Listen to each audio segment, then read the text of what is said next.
rekasa orang ibadah salat ora tau maring ngembenang kana. Wallahu a'lam lah. Mudah-mudahan yang karo ora kelebu sing kaya kuwi Allahumma amin.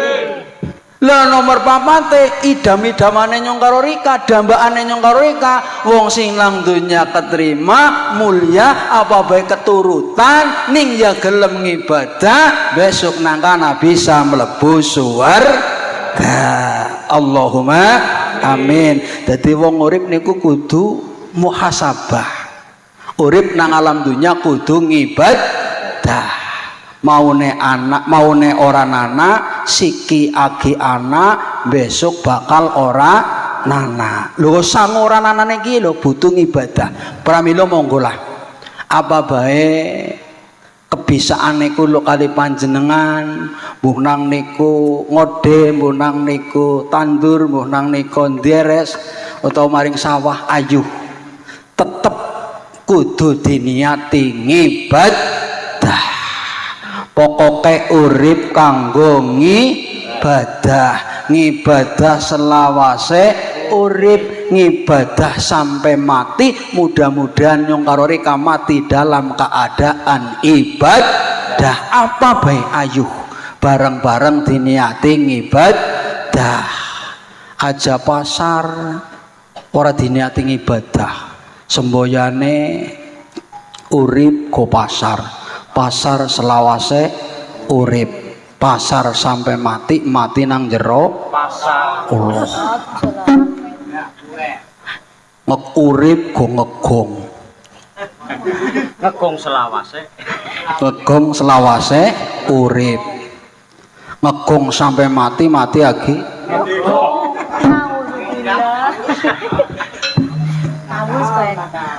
Kok glewean lagi? Kuklewan intinipun monggo apa bae profesine kula kali panjenengan sarang-sarang diniati ngibadah pun diterasaken wayanganipun.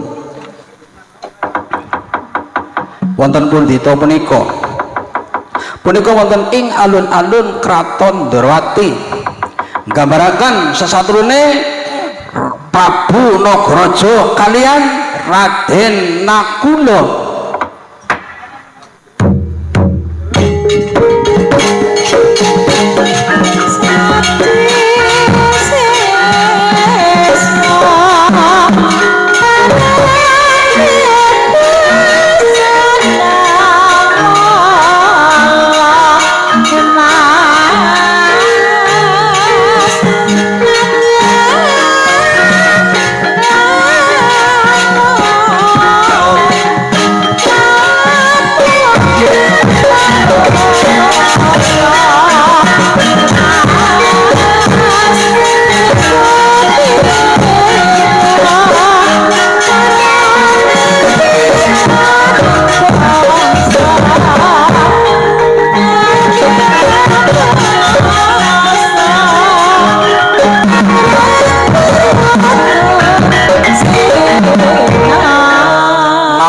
Bocah wingi sore ayo bali.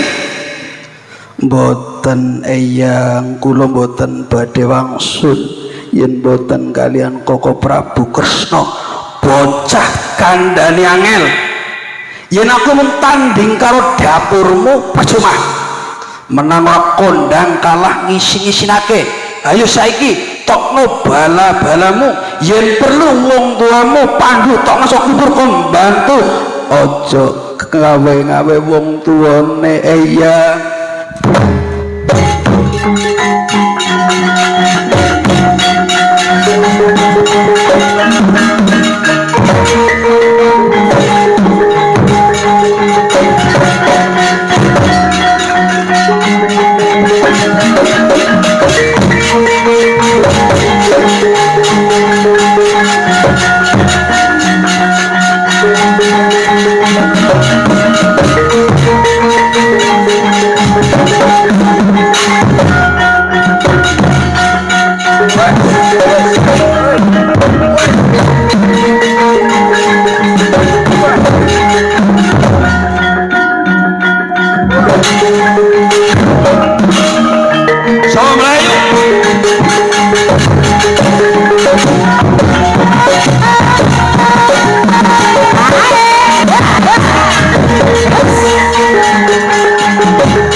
dengarane ngajuri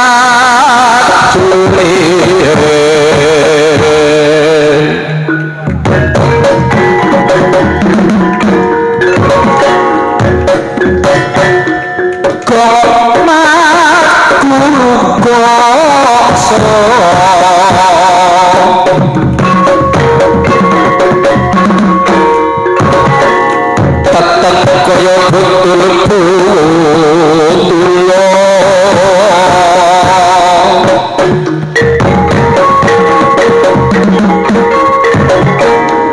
wah panjeriting trangka esti serkatake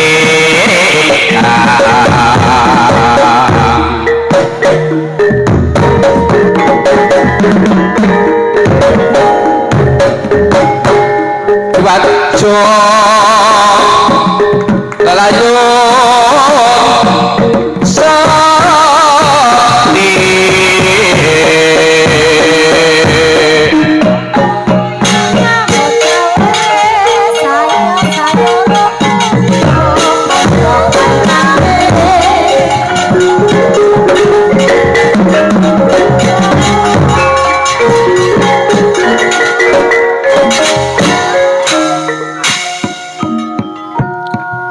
nalika sakmono Prabu Nagraja kasoran tanding kalian Raden Asguna.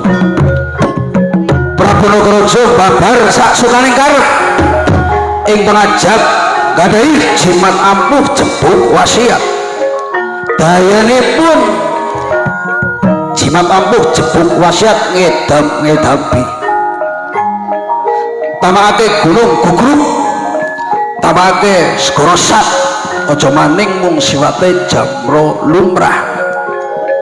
Raden Nakula limpeh tajang pusaka jebut wasiat kentir kegawa angin yo yen bisa nambani pusaka sembah ider-ideran.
Sinageg ingkang murekanda gantos ingkang cinarita wonten pun beta punika menika wonten ing gedung Semedi Kraton Ndorowati.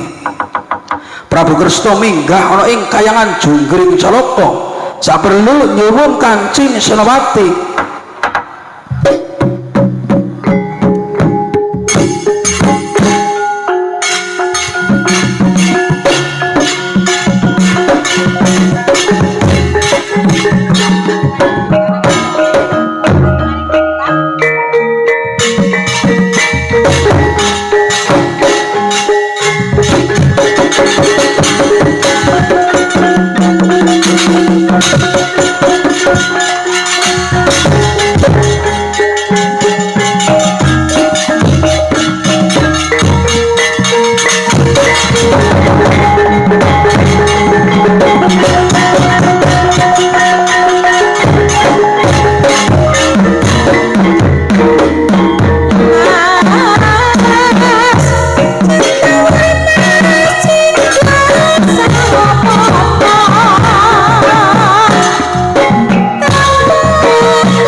dadi kusumaning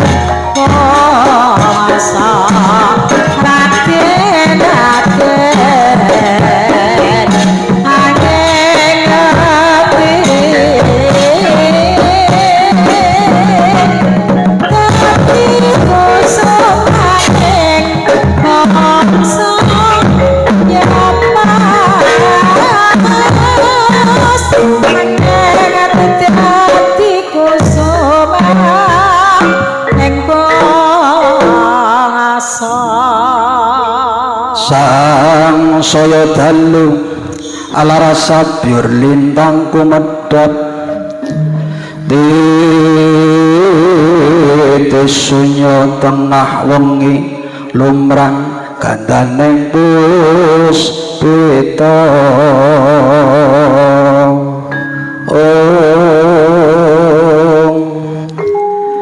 karangganing puja nira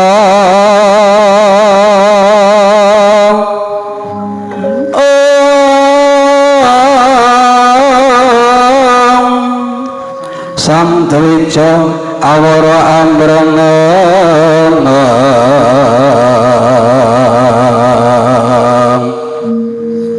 lir swaraning madu pronto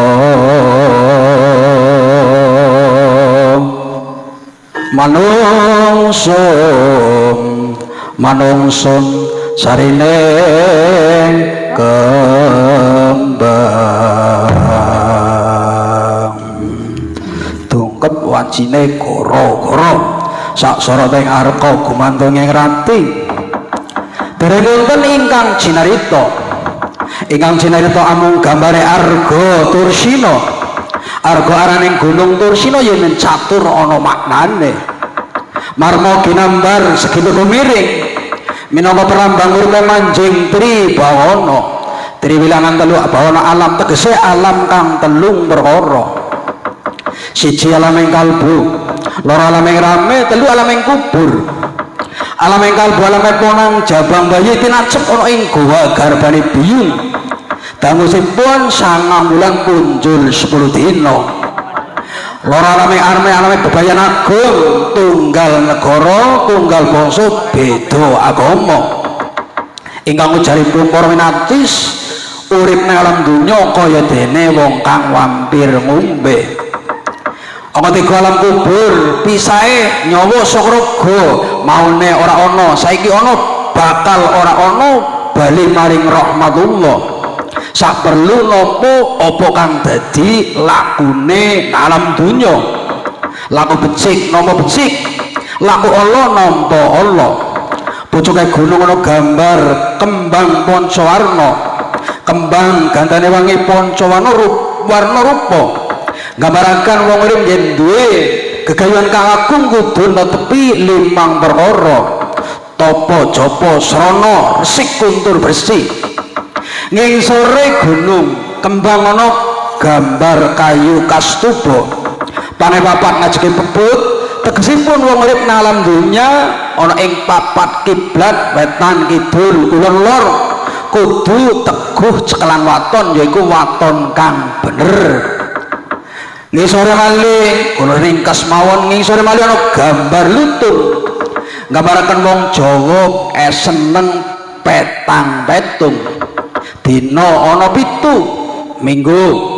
Senin Selasa Rebo Kamis Jumat Sabtu Minggu 5 Senin 4 Selasa 3 Rebo 7 Kamis 8 Jumat 6 Sabtu 9 rangkepe dina 5 manis paing pon wage kliwon manis 5 paing 9 pon 7 wage papat kliwon 8 sasi ana 12 suro sapar mulut bak mulut Jumatil awal Jumatil akhir Rajab Sadrang Sawal awit besar tahun ana 8 tahun alif tahun he jim awal tahun j tahun dal tahun b tahun jin akhir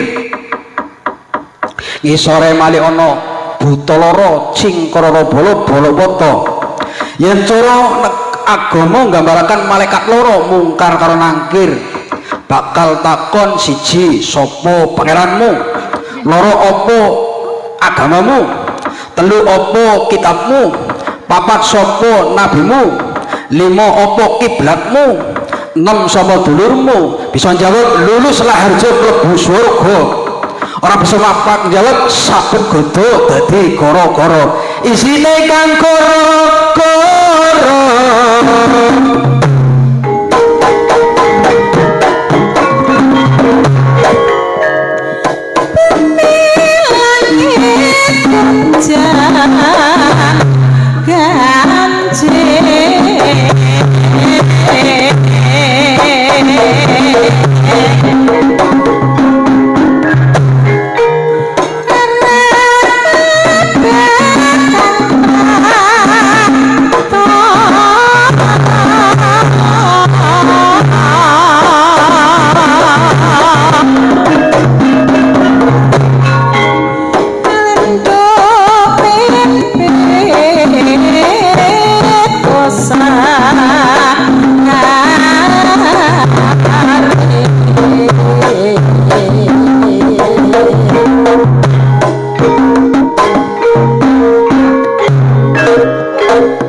niki goro-goro nggih.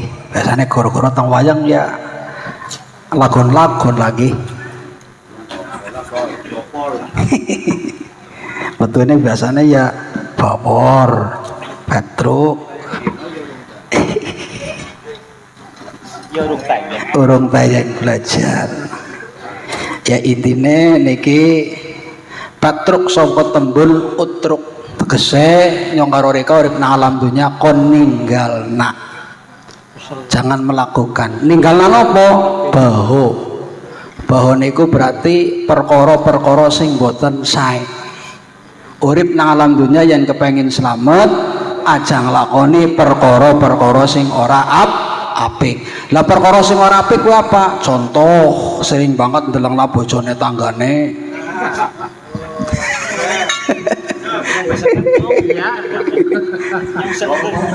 Niku perkara sing ora apik. Cara nang HP yang ndeleng gambar-gambar sing main.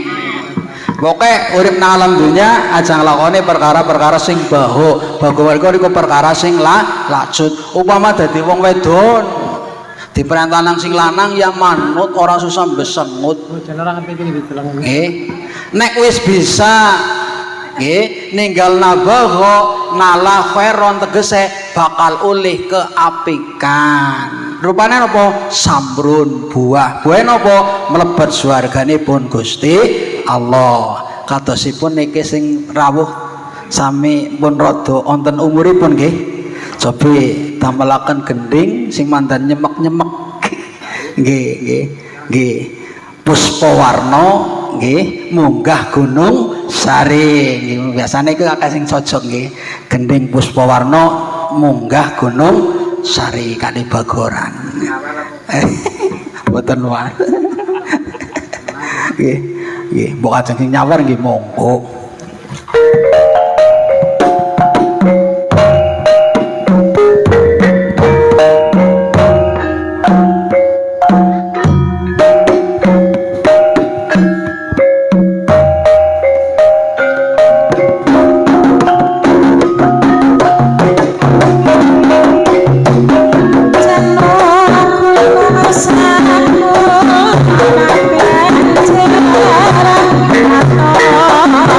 Ma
laila sya'tulito hammal Petro bawarna garing. Ayo padha nderekaken ndorone Raden Gatotkaca ingkang lagi nggayu Kancing Senopati. Ayo.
Sing penting ngaji.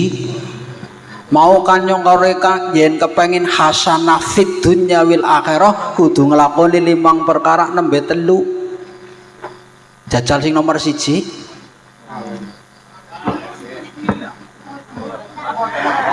Nomor 2 kegawa Gunung Sari kali Bagoran. Nomor 1 niku kudu gelem nyambut gawe.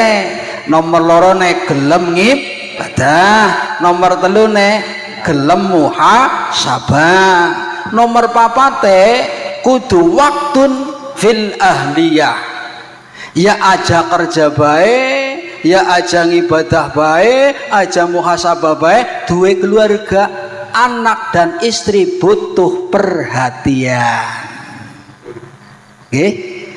Anak karo bojo butuh kasih sayang. Diusahakan mereka bisa tersenyum, diusahakan mereka bisa gembira, diusahakan mereka bisa senang. Lah tersenyumnya mereka, gembiranya mereka, senangnya mereka nek dicekeli duit maning. Kasih sayang, Bang, perhatian. Jajal sekali-kali, Bang, ya wis tua ora apa-apa. Hargai ibu bojone, dadi bojone umpama mangkat arisan, ertan kok dandan, njaluk pendapat Rika, kira-kira wis patut, Pak. Hai kuwe.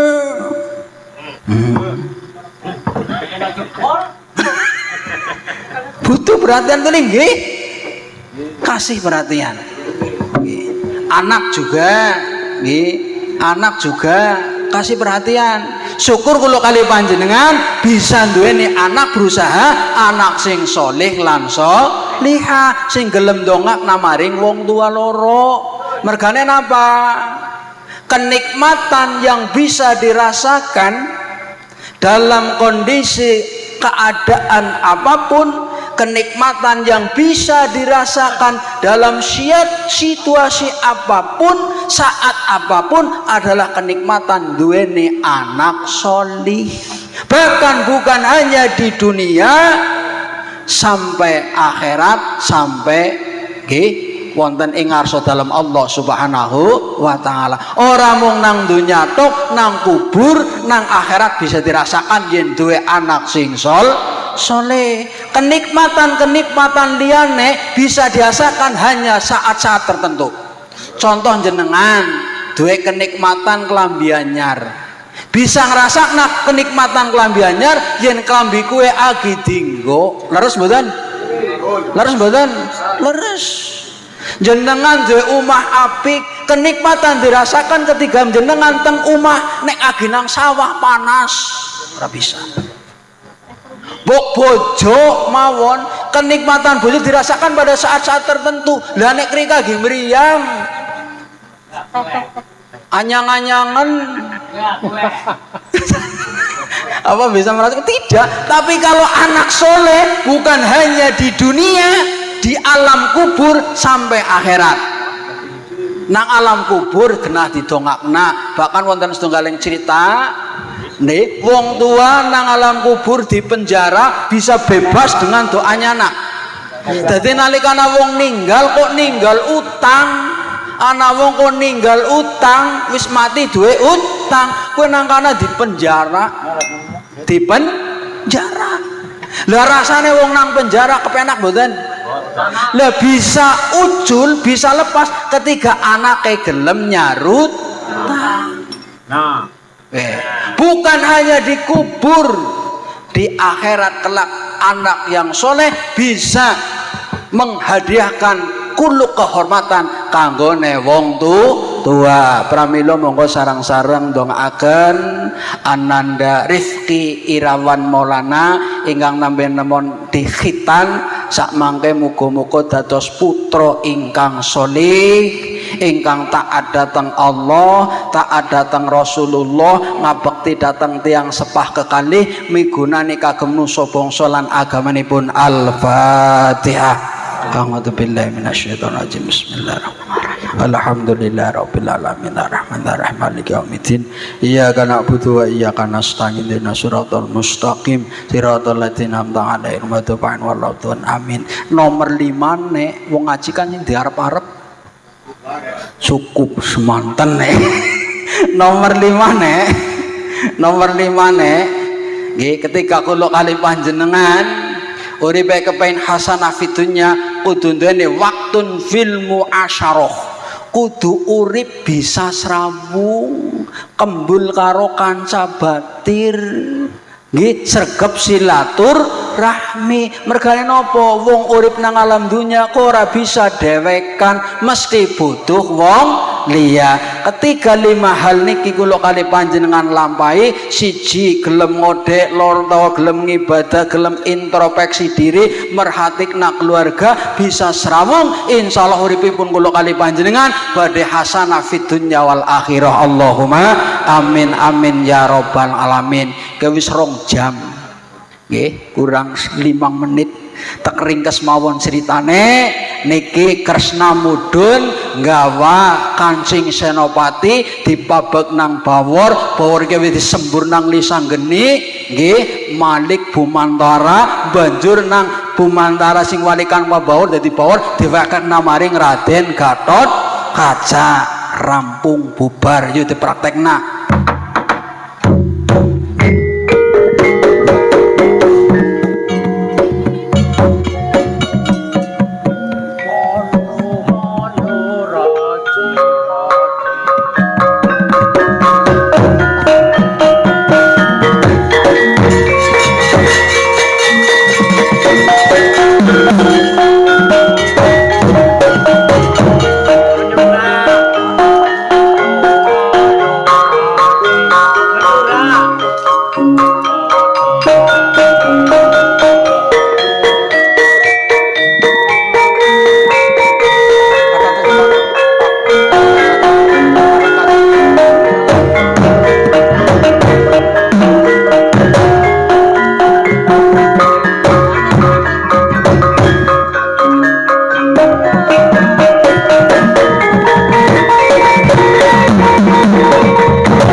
ceritanya wis ditampani bae kula ya Pak.